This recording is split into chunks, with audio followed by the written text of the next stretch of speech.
Sirelioksi on vaasi pistunud ja sealt edasi lõuendile kandnud Adamson-Erik nii valgete kui violetsetena, alati pigem mulje ja meeleoluna kui üksühese peegeldusena.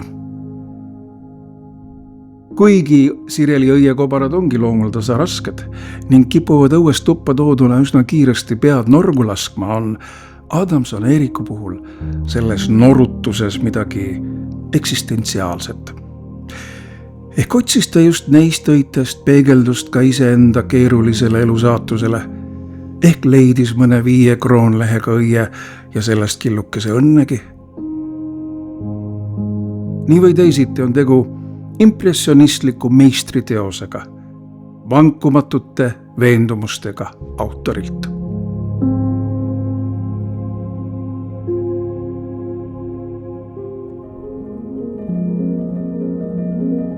Roman Nüümanni Lihtsast talutees tuleb esile tema suursugune teatraalsus. Töötas ta ju muu hulgas teatrikunstnikuna. On omaette oskus maalida väike suureks, lihtne ülevaks. Esiplaanilt kulgeb lai kruusatee nagu võimas allee, millele puud heidavad dramaatilisi varje ja mida kammitseb vaid võimas kiviaed.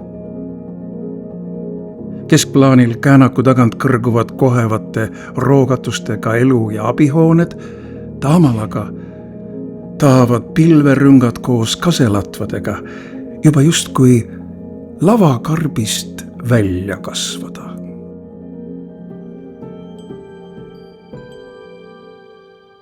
Lõuna-Eesti avarad maastikud veesilmadega on Juhan Pütsepa ampluaa. Neis on korraga kargust, pehmust ja pastellsust ning nii ka käesoleval maastikul jahimehega.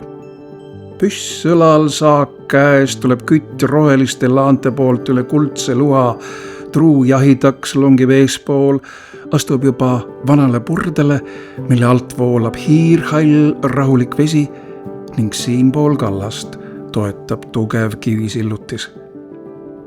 Pütsep liidab loodusliku mateeria erivormid sujuvalt ühte, kuid teeb neist igast ühest justkui eraldiseisva karakteri. Johannes Võõrahansu Looklev rada täib hingavat ühes rütmis nii Nüümanni kui Pütsepa omadega, selles on korraga ühele omast dramaatilisust ja teisele omast rahulikust, taevalikku kõrgust ja avarust, mida silmapiir ei piira, seletamatut müstilisust. Kuhu rada kulgeb? Tahab aga jääda igale vaatajale avastada ja otsustada. Kas tagasi rohelistesse laantesse või hoopis edasi türkiisjatesse mäslevatesse lainetesse, mis kipuvad läbi metsistunud puude rägastiku maalegi tungima. Andrei Jegorovi rada on kohe kindlasti jõudnud lainete ligi ehk mereäärde välja. Liivaluidetega seguneval sambla rohelisel rannaniidul peesitab päikese käes kirju kari. Võimsad vonklevate võradega männid pakuvad pisukest varju, samal ajal kui sügavsinine vesi jääb õrnaks ja malbeks. Nagu violetselt hõljuvad pilvepadjad nende kohal. Igas detailis peegeldub suvepäeva soojus ning autori armastus kõige elava vastu.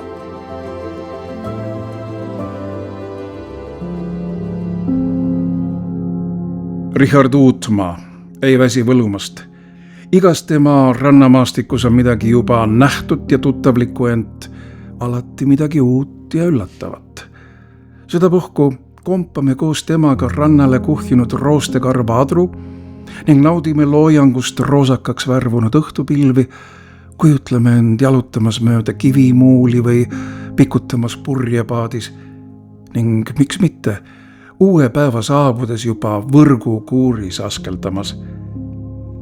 Uutmaa inimtühjad rannad, kus ometi leidub inimtegevuse jälgi, lubavad fantaasial lennata just sellisel viisil, et iga tema maastik mõjubki kui uus päev, mis samal kujul ei kordu. iial.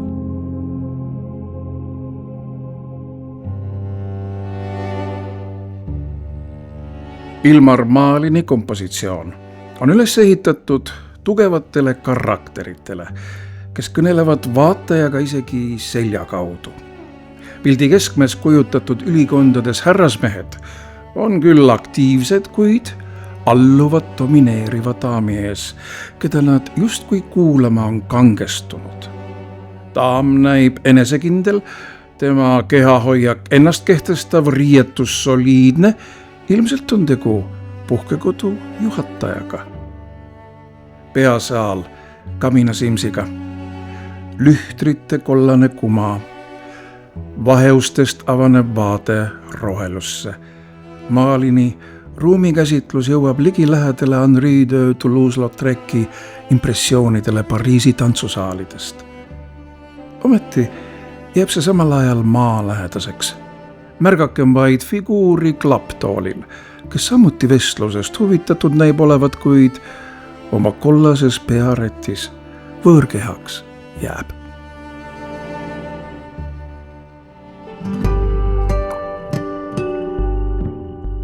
Enn Põldroosi rutaka sammuga figuur pole mitte üksnes seljaga vaataja poole, vaid justkui temast endast väljumas. Teel kuhugi, kuhu teda mitte üksnes aktiivselt ei kutsuta, vaid kus teda ka avasüli vastu võetakse. Kompositsiooni ülaservas niinimetatud kulissi tagant rebenev punane kätepaar võib mõjuda korraga ahvatlevalt ja ähvardavaltki. Kuid ometi näib see erksam ja elusam kui Hallikarva eluteatrilava ning heidab oma helki ka tema poole tõttava figuuri peale. Teoses ühtivad draama ja kummaline rahu ning muidugi vaid Põldroosile omane välja peetud stiilipuhtus. Tema sõnum jõuab pärale.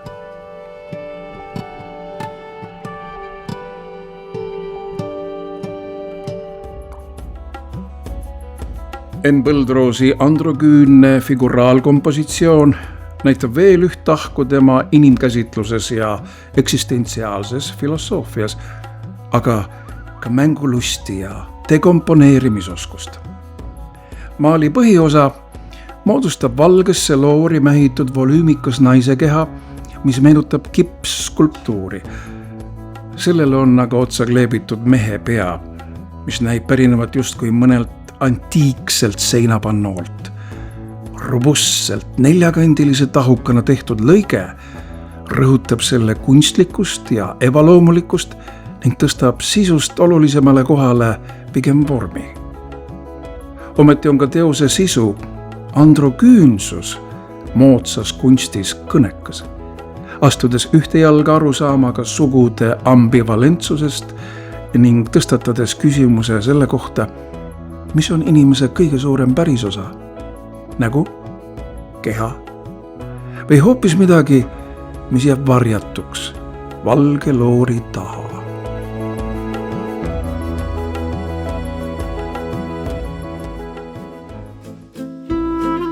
Olev Subi kellatorn pole selline kellatorn, nagu kohalikus kultuuriruumis seda sõna kuuldes ette kujutaksime. Nagu pildi tahaküljele kirjutatud The Campanile kinnitab, on jutt kirikuhoonest eraldi asetsevast kellatornist, mis iseloomustas Itaalia keskaegset sakraalarhitektuuri. Subi kontekstis on sellest eraldi asetsemisest saanud konstruktivistlik vormimäng, mida veelgi rõhutab tükike müüri väravaga.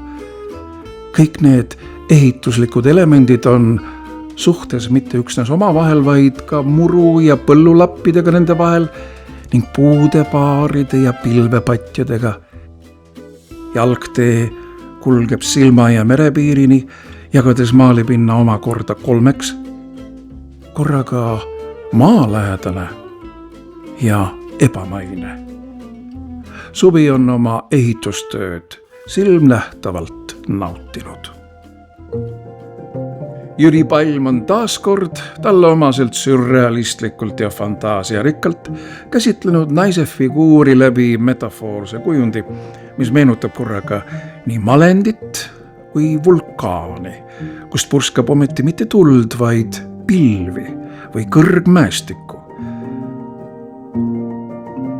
Figuuri tuubeldamine, ovaalsesse ringi asetamine ja seejärel veel poolitamine on pigem vormiline võte, lubades samas fantaseerida isiksuse lõhenemisest, lahustumisest ja universumiga üheks saamisest.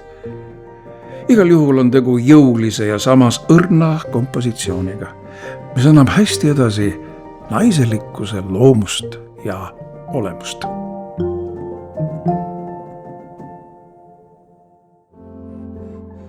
Peeter Mudiste mehe figuur on kummastav ja vastuoluline. Tema näol näib laiuvat rahulolev muie, kuigi keha on puu külge seotud ja nooltest läbi torgatud. Taustal võib aimata figuure ning vitraažaknaid, mis näivad viitavat kirikule kogu stseen kokku, aga justkui ristilöömisele. Sõltumata motiivist on Mudiste maalides alati midagi pühalikku ning sakraalset, isegi maistes objektides.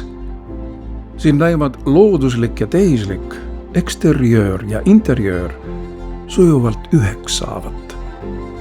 Ning ka risti löödu muie saab uue tähenduse. Tegu pole enam kannatuse, vaid õnnistusega.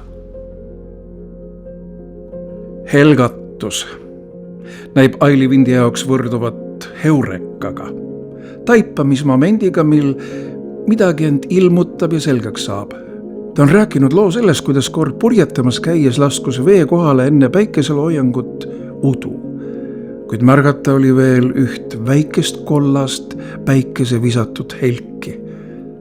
Kaaslased seda ei näinud, sest kollane ja sinine sulasid visuaalselt üheks. Tasasel veepinnal korraks loksatanud laine pani helgatuse võbelema ja värvi vahetama ning nüüd nägid seda teisedki. Vaja on vaid üks kord inimesele näidata ja ta saab nägijaks, võttis Aili asja kokku. Käesoleval maalil näeme veel üht taolist helgatust ja heureka hetke. See, mille nägemiseks oli vaja enne väikest võbelust, on kunstniku silma ja pinsti läbi nüüd igaveseks kinni püütud ja nähtavaks tehtud. Toomas Vindi maastik tagantvaates daamiga on tema loomingus korduv motiiv. Muusaks kallis abikaasa, samuti maalikunstnik Aili Vint. Kord vaatab muusa mere ääres unenägu, kord süveneb põlluvaatesse, siin aga asub minekule. Seljas sinine pükskostüüm, peas kreemias kübar. Minek kulgeb üle haljandava aasa ja läbi uduste kadakate, aga kuhu? Mõne taamal puudes alusse peidetud portaali taha? Toomas Vindi metafüüsiline maastik saavutab siin juba müstilise mõõtme.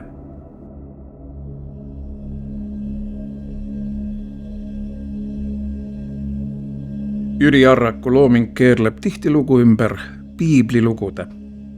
Seekord räägib kunstnik loo sellest, kuidas pärast Egiptusest põgenemist rändas Iisraeli rahvas janu käes kannatades kõrbes, kuni Mooses Jumala juhatusel vastu kaljut lõi ja sealt vett voolama hakkas. Arraku Mooses on mitte üksnes jõuline ja dramaatiline, vaid kehastub justkui ise jumalaks. Juuksed samal ajal leegitsemas nagu põrgulisel. Veejoa poole sirutava rahva kätes on omakorda meeleheidet ja alandlikkust. Arraku meisterlikkus pühalike ja traagiliste stseenide mõjusel kujutamisel tõuseb taaskord esile.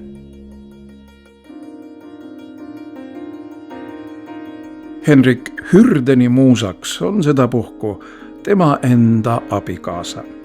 Eneseteadlik naine, nii-öelda nurjatu nunn, kes suust kelmikaid seebimulle puhub. Nunn sümboliseerib siin lunastust patu eest, mida ei kahetseta. julgust painutada traditsioonilisi uskumusi ja murda mustreid. Usku tunnistada ja loojat kummardada võib ka vastuolulisel ja originaalsel viisil, alternatiivselt ja ebamaiselt. Hürden on siinkohal justkui punkesteet ja sürreaalne müstik, kes maalib korraga teadlikult ja tunnetuslikult. Tema peamine sõnum on julgus olla sina ise ning uskuda millessegi või kellessegi, mis seda toetab, olles samas avatud ja austav ka teiste veendumuste, uskumuste, religioonide suhtes.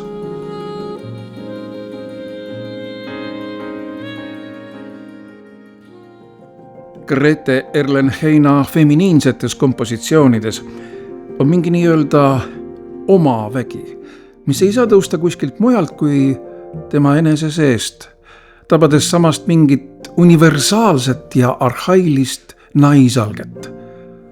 Motiiv on mitmemõtteline. Ühest küljest kipume naist koos õunaga seostama Eedeni aia ja patu langemisega. Teisest küljest ei nopi ju naine õuna, vaid laseb sel kukkuda, poetab maailma, milleks näib olevat tema enese üsa. Nii saab pillamisest hoopis loomise allikas ning autorist selle sünnitaja.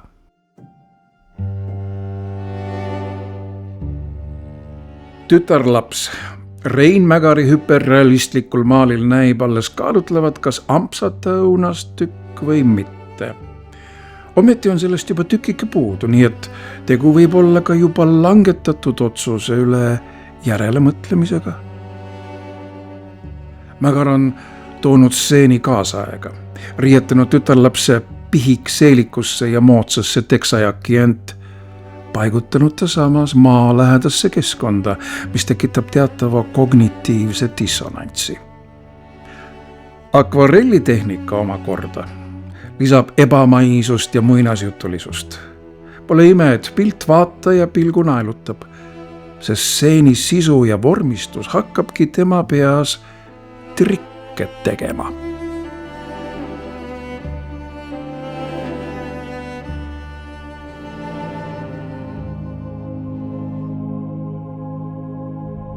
Mauri Grossi maaliloomingus, mida ühtaegu vallutavad heinakõrred ja lilleõied, võib aasta-aastalt näha üha suuremat tihenemist ja kinni kasvamist, lause läbimatuks muutuvaid võpsikuid.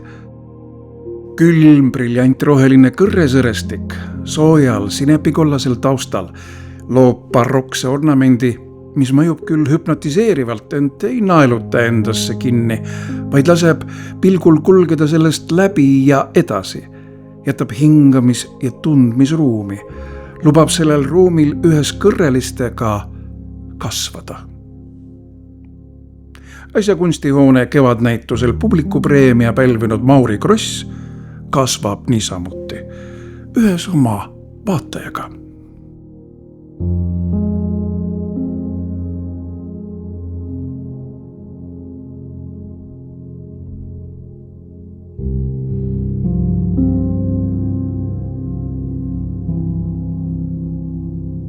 Galerii vernissaaž, veerandsada aastat kogemust ja usaldust.